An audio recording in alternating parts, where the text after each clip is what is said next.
Does believing in God and Jesus Christ and prophets and hearing voices make someone crazy?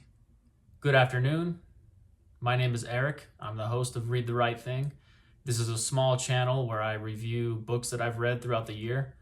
So far, I don't think anyone's really looked at these videos, but hopefully as I make more and more videos, maybe they'll get out there. People will start to discover them. If you found this video and you liked it, go ahead and hit the like button. Leave a comment if you read the book and what your thoughts were, what you thought about my video, things of that nature. So let's get into it. Today, the book I'm going to be reviewing is a book called Under the Banner of Heaven by Jon Krakauer. Jon Krakauer, he's the author of popular books Into the Wild, Into Thin Air, and Where Men Win Glory. Under the Banner of Heaven is about two brothers who believe that they were commanded by God to murder a blameless woman and her child. The setting is American Fork, Utah in the mid-'80s, which was usually a small, religious, peaceful town.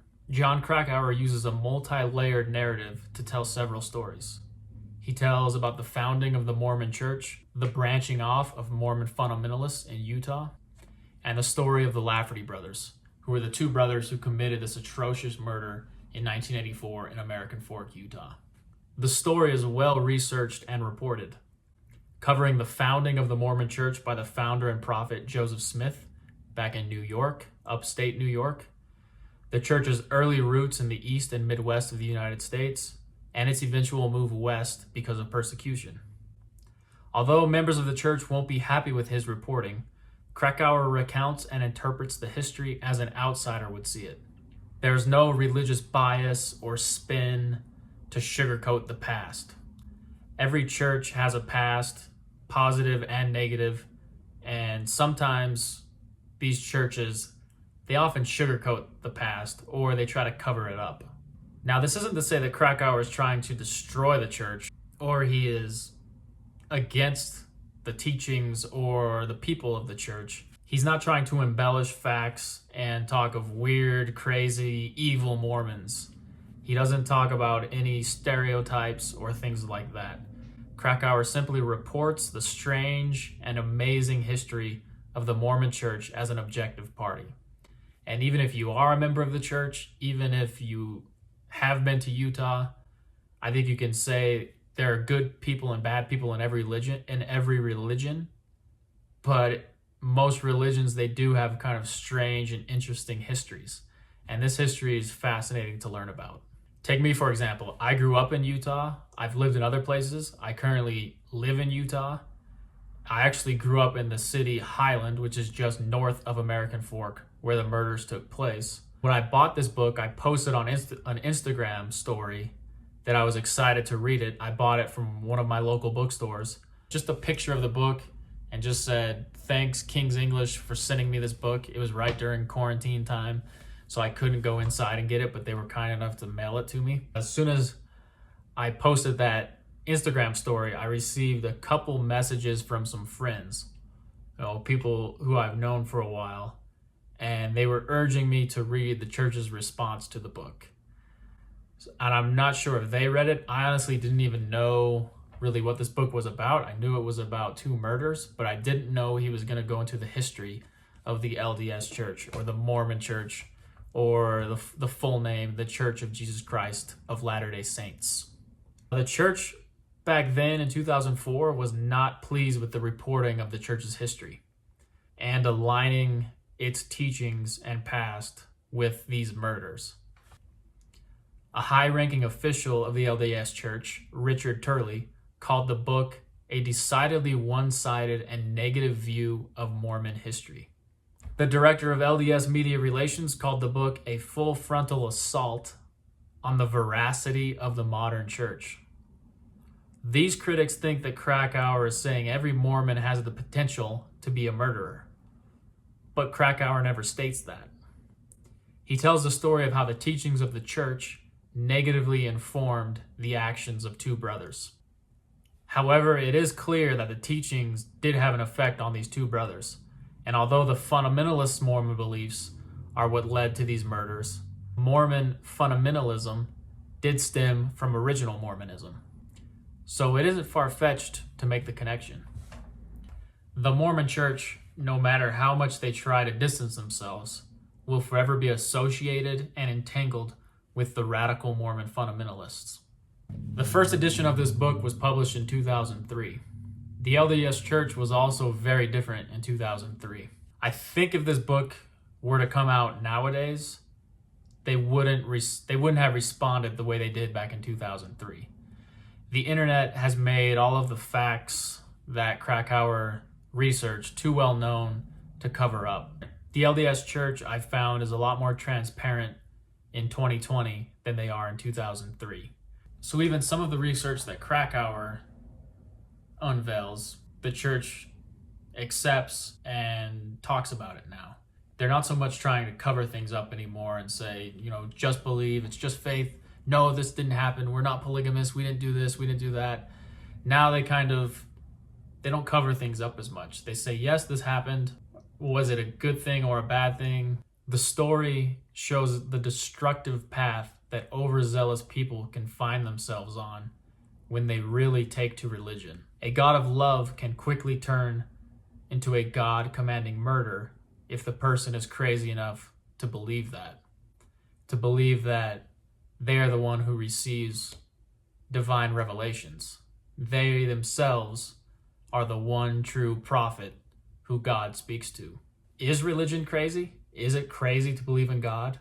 To believe that angels exist and they visit people? You can hear God's voice? Does believing in God and Jesus Christ and prophets and hearing voices make someone crazy? Many people believe in a higher power. They believe in God. They believe in Jesus or some form of divinity.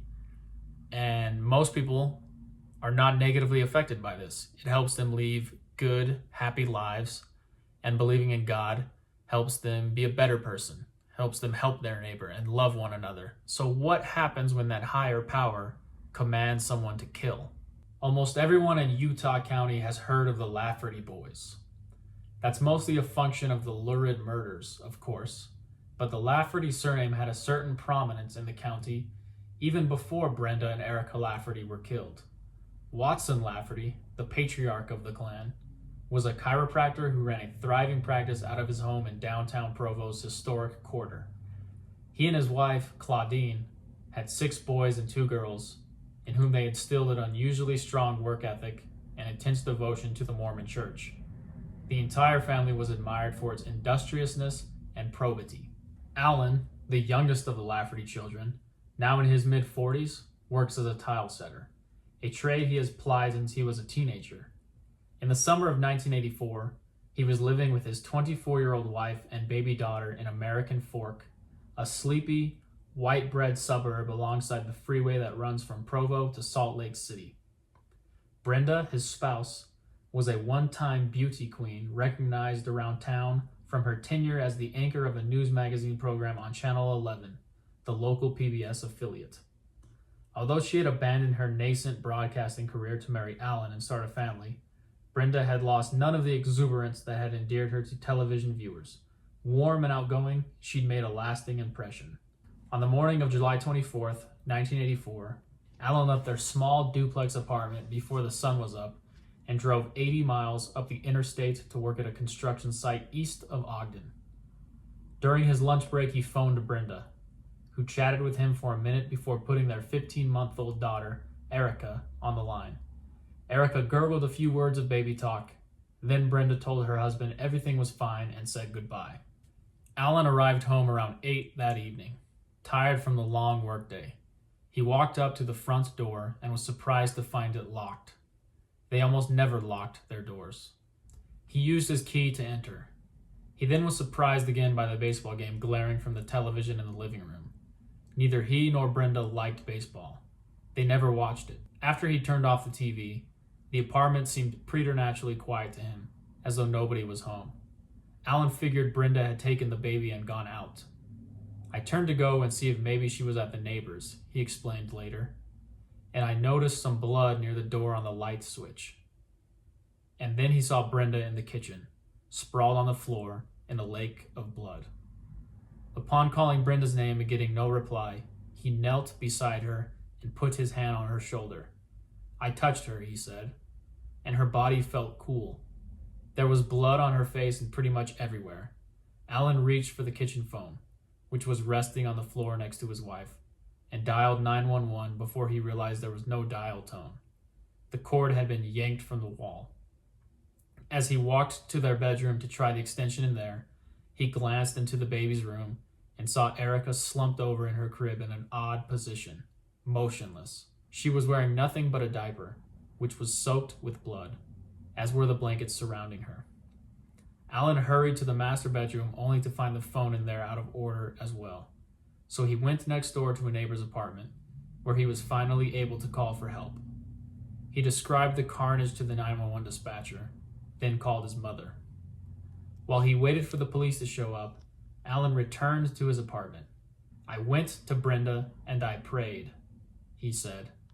"And then as I stood, I surveyed the situation a little more and realized that there had been a grim struggle.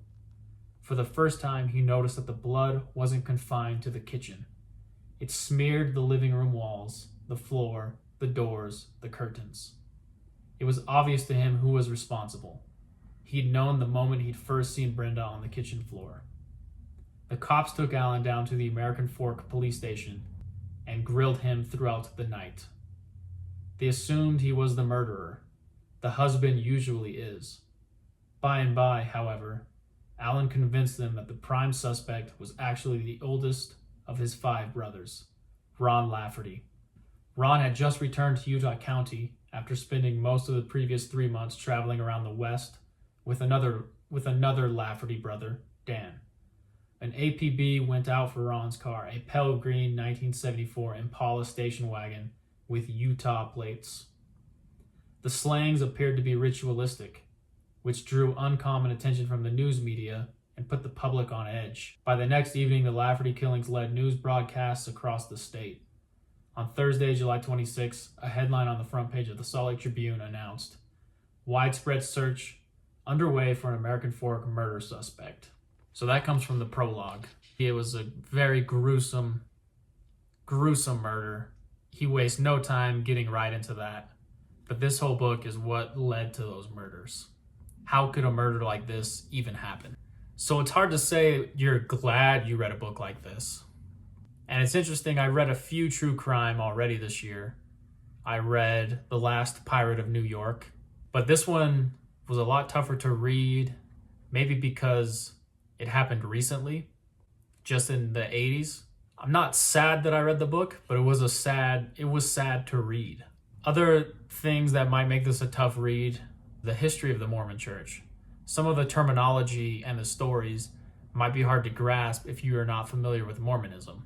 But Krakauer does a good job of explaining the culture, of explaining the history, and explaining the terms as they come up. Our culture seems to be fascinated with murder and true crime stories. I don't know why we're fascinated with these things. Most of us wouldn't do these things. Perhaps they just make for good stories. It's very hard when someone kills in the name of God. They take something good and somehow it gets twisted in their mind. They do evil, horrible things, thinking they are justified because they believe that God told them that's what needed to be done, which is very scary. So let me know your thoughts of this book. What did you think of Under the Banner of Heaven? If you read it and you're from Utah, I would love to hear your thoughts. If you have a deep knowledge of the Mormon Church, even if you don't, I would love to hear your thoughts. Did you think John Krakauer was unfair to the church? Or was he simply reporting the facts as he learned them? If you liked the video, go ahead and like. That would be great. My goal is to post videos once a week. I read usually a couple books a month. I'll be reviewing books that I've read recently and also in the past several years. So go ahead and like, subscribe, and leave a comment. I would love to chat about books anytime.